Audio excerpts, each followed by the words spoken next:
પૂર્વ ભારતીય ક્રિકેટર સૌરવ ગાંગુલીની કારને ગુરુવારે દુર્ગાપુર એક્સપ્રેસ વે પર એક અકસ્માતનો ભોગ બની। સૌરવ ગાંગુલી જ્યારે એક કાર્યક્રમમાં ભાગ લેવા માટે બર્દવાન જઈ રહ્યા હતા ત્યારે તેમની કારને અકસ્માત નડ્યો હતો। સદભાગ્યે તે બચી ગયા હતા। મળતી માહિતી અનુસાર દુર્ગાપુર એક્સપ્રેસ વે પર દંતનપુર પાસે એક ટ્રક અચાનક તેમના કાફલા સામે આવી ગઈ હતી, જેથી સૌરવ ગાંગુલીના કાર ડ્રાઈવરે અચાનક બ્રેક લગાવવી પડી હતી, જેના લીધે પાછળ આવી રહેલી ગાડીઓ પરસ્પર ટકરાઈ હતી અને તેમાં એક ગાડી સૌરવ ગાંગુલીની કાર સાથે પણ ટકરાઈ હતી। અકસ્માતમાં સૌરવ ગાંગુલી અને તેમના કાફલામાં સામેલ કોઈ પણ વ્યક્તિને ઈજા પહોંચી નથી, પરંતુ સૌરવ ગાંગુલીના કાફલાની બે ગાડીઓને નુકસાન પહોંચ્યું છે।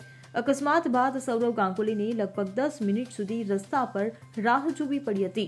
ત્યારબાદ તે કાર્યક્રમ માટે રવાના થયા હતા અને બર્દવાન યુનિવર્સિટીમાં તેમણે આયોજિત કાર્યક્રમમાં ભાગ લીધો હતો। Bureau report CN24 news.